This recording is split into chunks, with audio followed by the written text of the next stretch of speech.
আজকে আপনাদের জন্য খুবই মজাদার এবং মুখরোচক একটি রেসিপি নিয়ে চলে এলাম।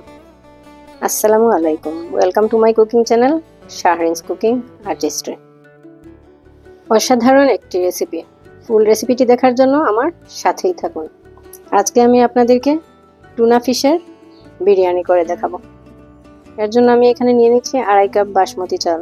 চাল ভালো করে ধুয়ে আমি 20 মিনিট ভিজিয়ে রেখে দেবো। গরুর মাংস খেতে খেতে যারা একদম ক্লান্ত হয়ে গেছেন তারা এই রেসিপিটি ফলো করবেন। আশা করি মুখের স্বাদ অবশ্যই চেঞ্জ হবে। এখানে নিয়ে নিচ্ছি 400 গ্রাম টুনা ফিশ। আমি এখানে টিনের টুনা ফিশটাই ব্যবহার করেছি। আপনারা চাইলে ফ্রেশ টুনা ফিশ বাজার থেকে কিনে এনে তৈরি করতে পারেন।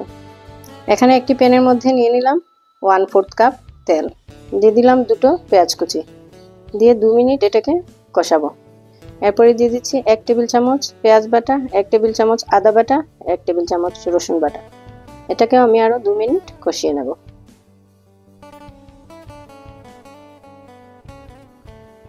এখানে নিয়ে নিলাম 3 টেবিল চামচ টমেটো পেস্ট, দিয়ে দিলাম 1 টেবিল চামচ চিলি পেস্ট, দিয়ে ভালো করে এটাকে আমি একটু কষিয়ে নেব।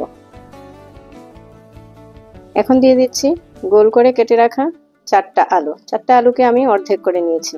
নিয়ে আমি এই মশলার মধ্যে আলু একটু কষিয়ে নেব।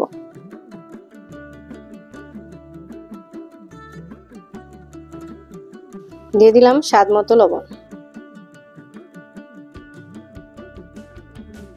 5 মিনিটের মতো এটাকে আমি কষাবো।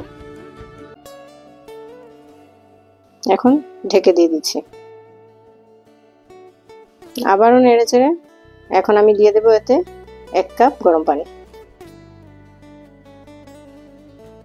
দিয়ে আমি ঢেকে রেখে দেবো। এদিকে একটা কড়াই বসিয়ে এর মধ্যে দিয়ে দিচ্ছি পরিমাণ মতো পানি ও স্বাদ মতো লবণ। দিয়ে দিচ্ছি এলাচ, দারচিনি ও কিছু গোলমরিচ।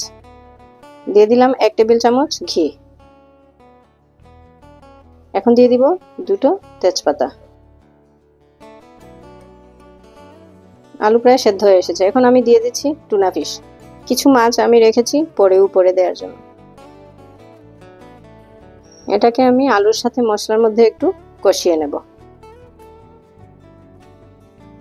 এবং এটাকে কিছুক্ষণ ঢেকে রান্না করব।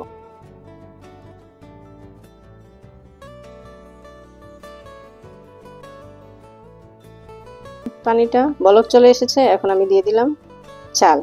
এটাকে আমি 80% সেদ্ধ করে নেব। যেহেতু মাংস দিয়ে রান্না করছি না, তাই আমি এটাকে 80% সেদ্ধ করে নেব।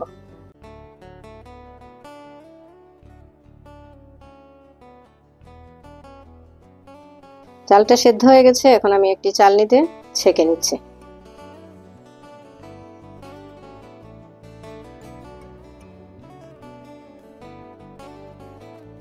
এদিকে আলুটাও প্রায় সেদ্ধ হয়ে এসেছে। এখন আমি দিয়ে দিচ্ছি আধা সিদ্ধ করা ভাত।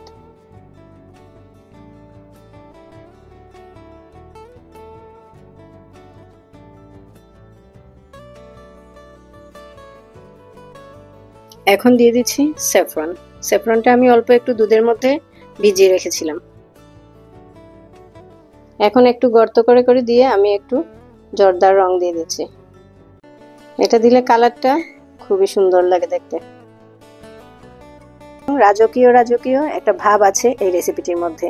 আপনারা অবশ্যই ট্রাই করবেন, কোনোভাবেই এই রেসিপিটি মিস করা যাবে না।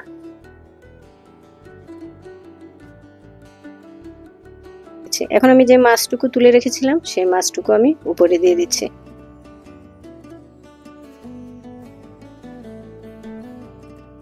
এখন দিয়ে দিচ্ছি 2 টেবিল চামচ ঘি। আবারও কিছু জর্দার রং আমি উপরে দিয়ে দিলাম। দিয়ে এখন ঢেকে রেখে দেবো যতক্ষণ না পর্যন্ত চালটা পুরোপুরি সেদ্ধ হয়েছে। চালটা সেদ্ধ হয়ে গেছে। এখন উপরে দিয়ে দিলাম কিছু বেরেস্তা। এখন আবারও আমি 5 মিনিট ঢেকে রেখে দেবো।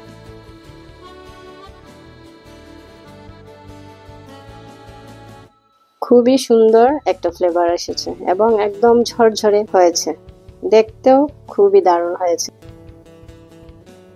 আপনারা অবশ্যই এই রেসিপিটি ট্রাই করবেন। মাংসের বদলে এই টুনা ফিশের রেসিপিটি খেয়ে দেখুন, খুবই সুস্বাদু এবং মুখরোচক। ফ্লেভারটা এত দারুণ হয়েছে, আসলে না বললেই নয়। আপনাদেরকে তো খাওয়াতে পারবো না, তাই আপনারা দেখে বলবেন রেসিপিটি আপনাদের কাছে কেমন লেগেছে। খাবারের স্বাদটা আসলে চোখের উপরও অনেকটা নির্ভর করে। চোখে যদি দেখতে ভালো লাগে তাহলে খাবারটা খেতেও ভালো লাগে। তাই আপনারা বলবেন রেসিপিটি কেমন লেগেছে।